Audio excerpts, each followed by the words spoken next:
Okay, so throughout these videos on this channel, there's going to be many opportunities for oil industry to complain and other opportunities for the renewable energy industries to complain. But it's not necessary. This is not about climate change. This is about economics. So we are going to declare thumper rule. You know what that means. And since we are beginning to learn, we don't know everything there is to know. And so we may just sound AB normal or abnormal. We have to learn. We have to ask questions. And then as we get it, we'll get it. I know it's funny, but it's not that damn funny. So hold back. Let's let go. Let's see how it works out over time. And throughout this series, when you think about solar energy and how are you going to sell it back to the grid and those kind of things, think of it as a different thing. Not thinking about turning your meter backwards, but think about your energy company dealing in cryptocurrency.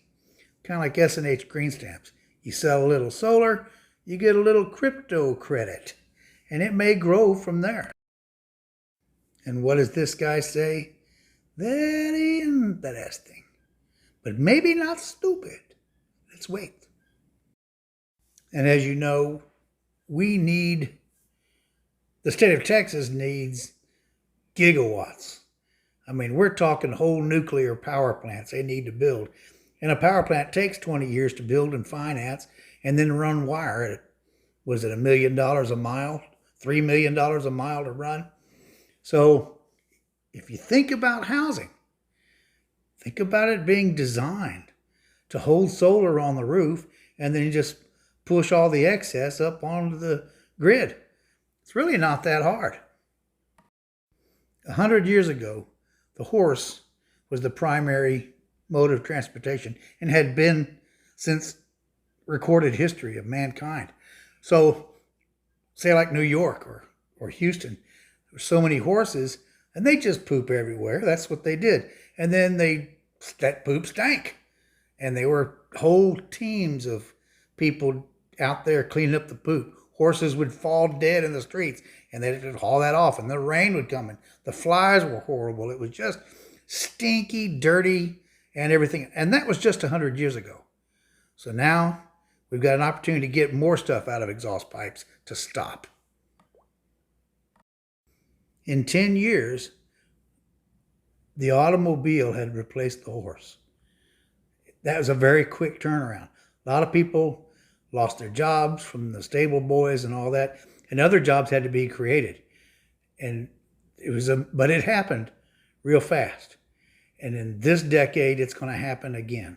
All the major automobile manufacturers are going to go electric, and we're going to have to change the recharging infrastructure just like we did the gas pump, what it looks like in this picture, in the 1920s and 30s, probably all the way to the 1940s. And then the gas pumps have changed. And we're going to do something similar, but we're going to do it with electricity and gasoline in different parts of the gas station. The covered parking will be solar paneled. It's not that bad. And then in 1936, we started pumping electricity across the United States through lots of Nikola Tesla alternating current, George Westinghouse owned electric generation power plants. So we'd run wire, and we have thousands of little wire teams out there, and they'd run, in most cases, one wire out to a farmhouse in the middle of nowhere. So it got everybody addicted to electricity. But boy, if you were on the end of a line and you had one light bulb in your kitchen, one yellow light bulb, it was dim. Things have changed. Now we're all addicted to power, and all the people that built all this infrastructure have been paying their stockholders and kind of waiting until the last minute or maybe hoping for a government bailout because the infrastructure, the wire gets old. They have to run new wire. The pipelines get old and they got to run new pipe. The refineries get old. They get wore out. You go across Houston, you can see, and they've got to have to replace all that stuff. So lo and behold, January 2021, we had a big freeze nobody's prepared for. They've been hiding all their problems. And look at it. The gray stripe that you can see on your screen, the natural gas, the valves froze. People were money profiteering, so they quit pumping it. Oil, gas, natural gas, wind, the turbines quit. Nuclear, they dropped offline because the cooling ponds froze the plumbing. But if you look at it, look at solar, it was the only thing operational. It kept going. There wasn't a whole lot on the grid. It's hardly any. But that's not, there could be.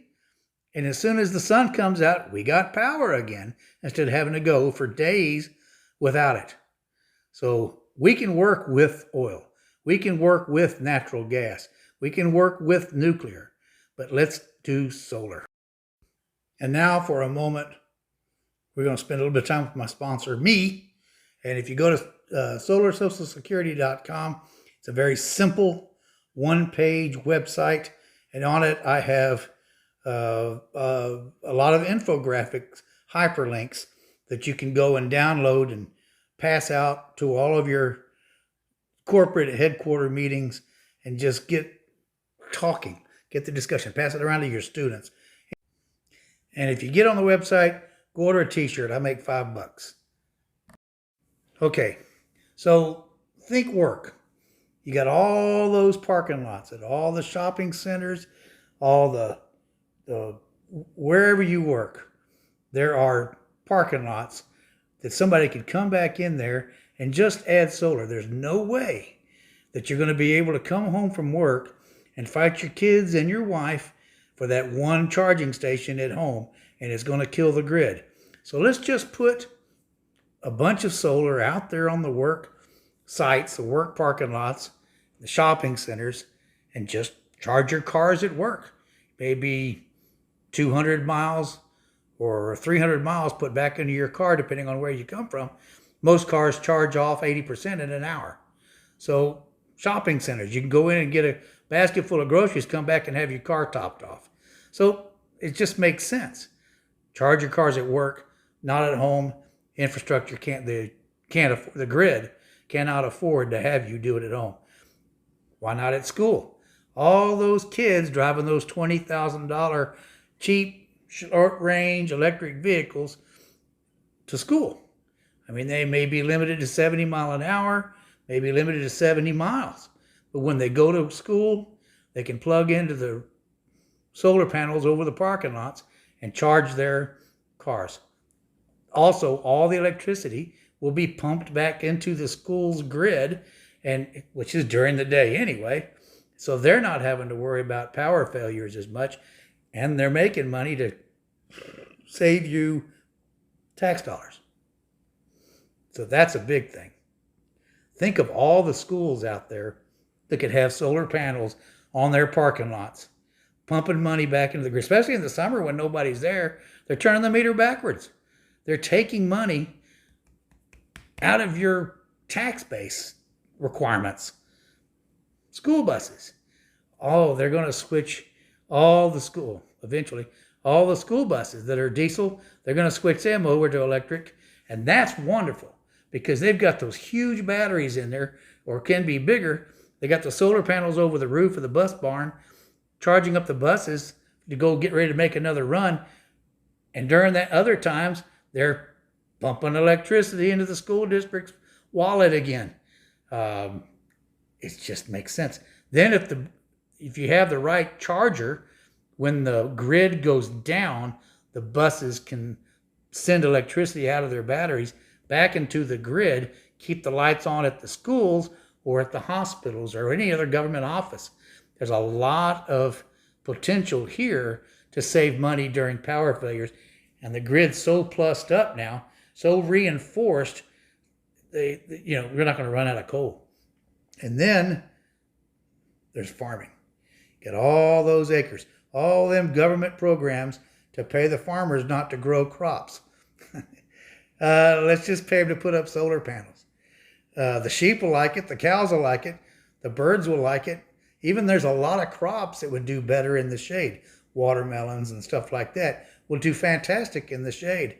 And then the farmers can make extra money. And if they put them up high enough, they grow hemp and maybe some, what do you call those? Agri-diesel? Well, this is agri-solar. Why not RVs? Travel up through any old town, any major highway, whatever, and you'll see RV parks.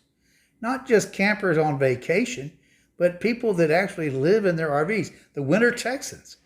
Thousands of spaces could be covered with solar, and that'd be premium, sun-shaded, and the owners of the parking areas can make money from the sun and charging a premium for the rent space in the shade. We build them up high enough, you can get any kind of RV under there, but think about manufactured housing. Think of all those manufactured housing. According to HUD now, there's a lot of HUD homes that are manufactured housing and modular that are better than anything built stick. And, factory built housing, they can really have some fun. Like this particular picture, think if you could solar panel that. You get a megawatt for every 2 acres. Just over the top of these manufactured homes, and they'll last longer. If you do it for senior citizens, they'll enjoy life better.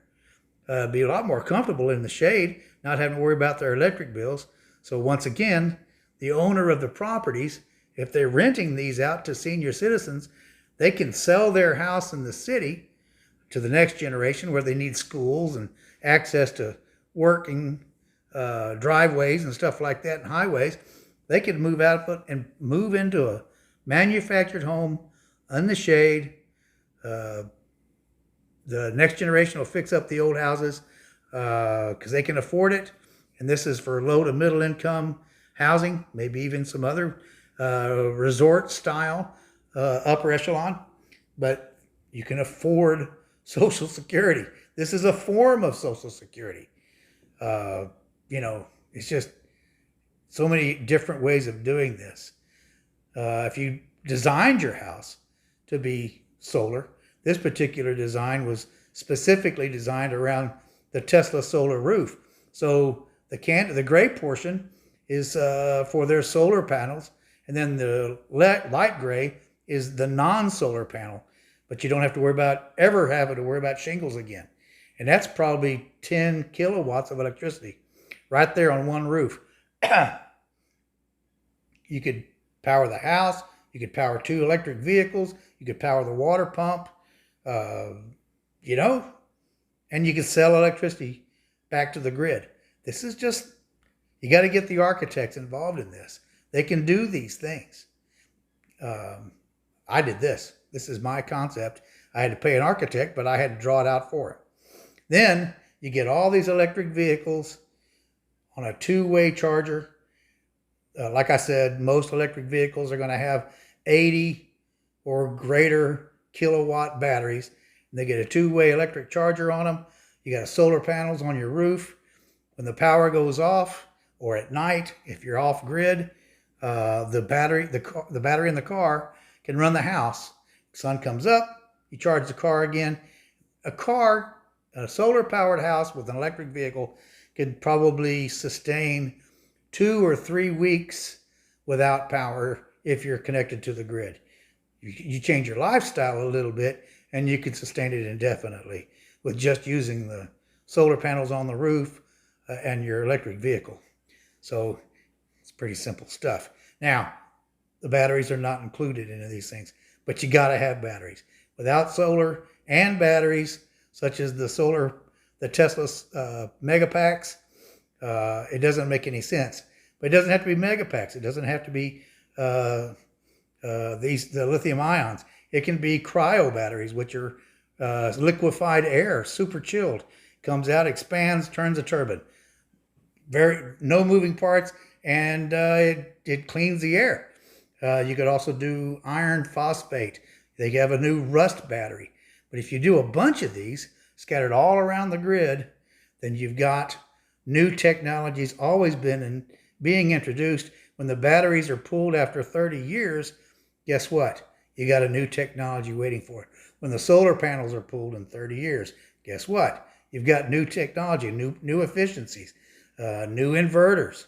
All these things are coming, and by doing this simple thing on the Texas Independence Trail, then you can, all the universities and everybody else are now helping to promote new technologies, new jobs, new ways of doing things, so that we don't run out of oil, because guess who does need it? The plastics industries, aviation, all those people still need fuel. They still need all the oil. We can't just keep giving it to the cars forever. It will run out. So here, look at it inside of Texas Independence Trail here. You've got all these little towns, all these little school districts, all places to build retirement communities, regular communities. The people that retire have been proven through the Texas Department of Agriculture. They have a Retire in Texas program, retireintexas.org. And they have little cities that come to us, retirees. We want your steady money. We don't want to have to build new schools and hire new teachers, but you'll come here, you'll start a second business after you've retired, and you'll be going shopping. You'll be making things. You'll be eating out at restaurants. So little towns are encouraging seniors to move out of the big cities and come to their little towns. And here's the ERCOT map. These are supposedly all the little grids, all the little substations and the choke points for electricity, the distribution system throughout Texas. But if we think about it correctly, we can go directly to the substation with our new solar, the megawatt, the 50 megawatt, the 100 megawatt balance systems. We can go straight into the utility system at these, what do you call these things? Substations. Thank you. Now, and once again, you're running wire. Wait a minute. I got one more thing. Just one more thing, ma'am. Hang on. No. I know you're getting tired of hearing me, but let's hear me out. We know less about what makes the climate change than God does. So we don't understand it all. So let's just do the simple things and not worry about politics. Let's do it with economics. Don't panic.